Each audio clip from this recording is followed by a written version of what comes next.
حدیث کے راوی کا نام ہے حضرت عباس رضی اللہ تعالیٰ عنہ۔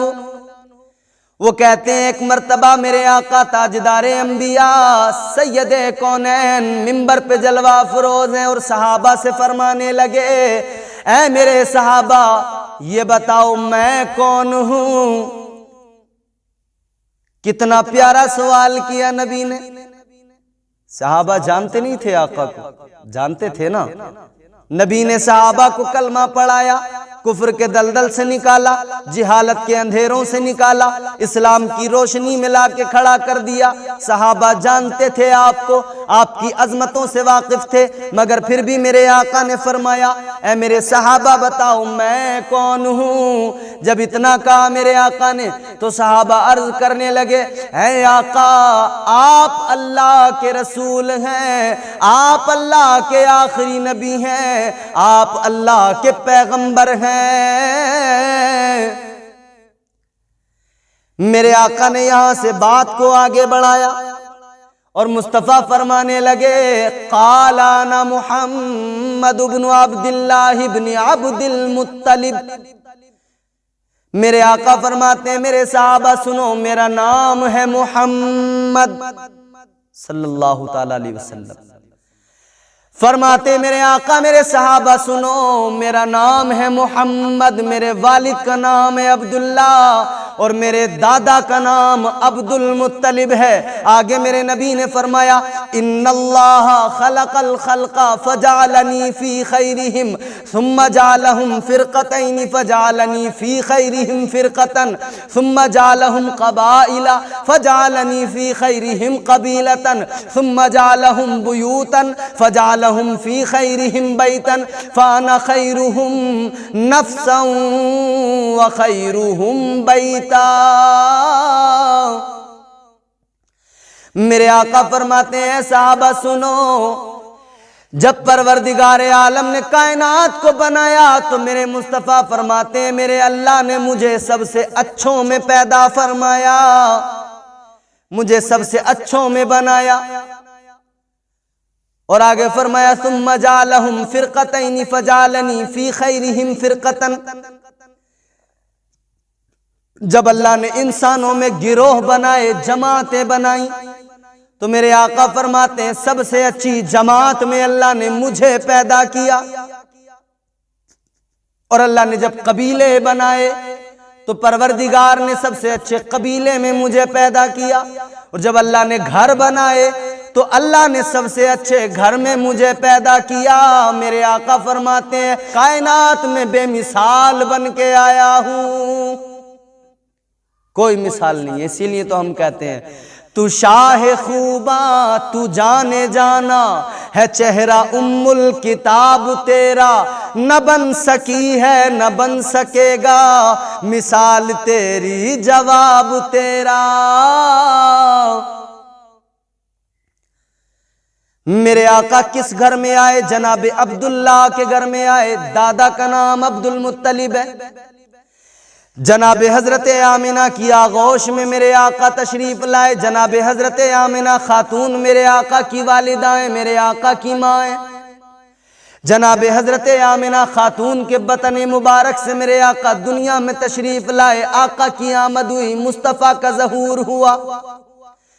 میرے مصطفیٰ دنیا میں تشریف لائے، شان کیا ہے؟ جناب حضرت آمنہ خاتون کہتی ہیں جب میرے آقا دنیا میں تشریف لائے میں نے دیکھا آقا کی آنکھوں میں سرما لگا ہوا ہے، زلفیں سنوری ہوئی ہیں، آنکھوں میں سرما لگا ہوا ہے، نہائے ہوئے غسل دیے ہوئے دنیا میں تشریف لائے، ختنہ کیے ہوئے دنیا میں تشریف لائے۔ اور حضرت آمنہ کہتی ہیں جب میرے آقا دنیا میں تشریف لائے ایسا نور کمرے میں ہوا، ایسی روشنی ہوئی، ایسا نور پھیلا کہ میں نے اس نور میں ملک شام کی عمارتوں کو دیکھ لیا۔ یہ شان ہے میرے آقا کی۔ نبی آئے تو آنکھوں میں سرما لگا ہوا ہے۔ یہ جو نبی کو اپنی طرح کہتے ہیں، ان سے پوچھو کیا تمہارے گھر میں کوئی بچہ ایسا پیدا ہوا جس کی آنکھوں میں سرما لگا ہوا ہو؟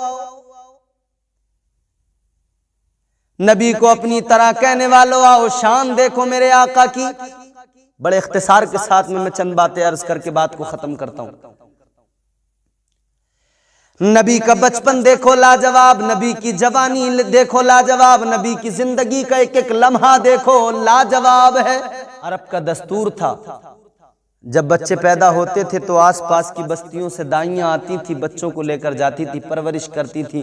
جب بچے بڑے ہو جاتے تھے لا کر ماں باپ کو سونپ دیتی تھی، اس پر انہیں کچھ اجرت ملتی تھی، اس پر انہیں کچھ ملا کرتا تھا، اس پہ ان کا گزارا ہوتا تھا۔ جب میرے نبی کی ولادت ہوئی اس سال بھی دائیاں آئیں، مگر ایک دائی بڑی تاخیر سے آئی، نام ہے جناب حضرت حلیمہ۔ حضرت حلیمہ سعدیہ آئیں، پتہ لگا بچے سارے جا چکے ہیں، ایک بچہ رہ گیا ہے، تو سوچا کہ چلو دیکھ تو لوں، چل کر دروازے پہ پہنچ گئیں، دروازے پہ دستک دی، اندر سے نبی کے دادا جان نے فرمایا کون؟ کہنے لگی نام حلیمہ ہے، قبیلہ بنو سعد سے تعلق ہے، حلیمہ سعدیہ کہتے ہیں، مجھے دائی ہوں، میں بچہ لینے آئی ہوں۔ حضرت عبد المطلب نے فرمایا اے دائی بچہ لینے تو آئی ہو، مگر سن لو بچہ در یتیم ہے، بچے کا باپ دنیا میں نہیں ہے، مال زیادہ نہیں ملے گا، دولت زیادہ نہیں ملے گی۔ جناب حلیمہ سعدیہ کہنے لگی کم از کم دروازہ تو کھول دو، مجھے بچے کا چہرہ تو دکھا دو، بچے کی زیارت تو کرا دو، بعد میں دیکھیں گے۔ اللہ اللہ، میرے نبی کے دادا جان نے جیسے دروازہ کھولا اور جناب حلیمہ نے جیسی پہلا قدم رکھا، ادھر حلیمہ کی نظریں میرے آقا کے چہرے پہ پڑی، ادھر میرے آقا کی نگاہیں حلیمہ کے چہرے پہ پڑی۔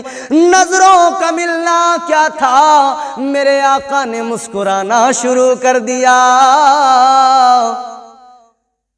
مسکرانے لگے مصطفیٰ، یوں مسکرائے جان سی کلیوں میں پڑ گئی، یوں لب کشاں ہوئے کہ گلستان بنا دیا۔ حلیمہ سعدیہ اندر آئیں، دیکھا آقا کا جمال، آقا کا حسن، دیوانی ہو گئیں۔ اب کہتی ہیں حضرت عبد المطلب سے عبد المطلب مجھے مال نہیں چاہیے، دولت نہیں چاہیے، خزانے نہیں چاہیے، مجھے یہ بچہ دے دو، یہ بچہ اگر مجھے مل جائے گا میں سمجھوں گی مجھے کائنات کے سارے خزانے مل گئے ہیں، ساری دولتیں میرے ہاتھ لگ گئی ہیں۔ اللہ اکبر، میرے آقا کو لیا چلی گئیں۔ واقعات بہت سارے میں لب لباب پیش کر رہا ہوں۔ لے کر چلی گئیں، آقا کو بستی میں پہنچ گئیں، پرورش کرنے لگیں، لیکن ایک روز بستی کی عورتیں جمع ہو کے کانوں میں باتیں کرنے لگیں، ایک سے دوسری کے کان میں، دوسری سے تیسری کے کان میں، تیسری سے چوتھی کے کان میں باتیں ہو رہی ہیں۔ ایک خاتون جو عمر زیادہ تھی، عمر رسیدہ خاتون کہتی ہیں کانوں میں باتیں کرنا چھوڑو، کانوں میں کب تک باتیں کرتی رہو گی، حلیمہ کو بلاؤ، بات کرو، سامنے بیٹھا کر جو بھی پوچھنا ہے پوچھ لو۔ اب ان عورتوں نے جناب حلیمہ سعدیہ کو بلا لیا۔ حلیمہ سعدیہ نے کہا کیا بات ہے؟ کہنے لگی ایک سوال کرنا ہے۔ کہا پوچھو، کیا پوچھنا چاہتی ہو؟ عورتیں کہنے لگی حلیمہ تیرے گھر کی غریبی سے ہم واقف ہیں، ہمیں پتہ ہے تو کتنی غریب ہے، مگر یہ بتا ہم نے دیکھا تیرے گھر میں کبھی چراغ نہیں جلتا تھا، کبھی روشنی نہیں ہوتی تھی۔ حلیمہ ہم نے تیرے گھر میں دیکھا تھا رات میں کبھی روشنی نہیں ہوئی، اور اب تو تیرے گھر میں رات میں بھی چراغ جلتا ہے اور تو دن میں بھی چراغ نہیں بجھاتی ہے۔ حلیمہ یہ بتا تجھے کون سی دولت مل گئی، کون سا خزانہ مل گیا، مکے والوں نے تجھے کیا دے دیا؟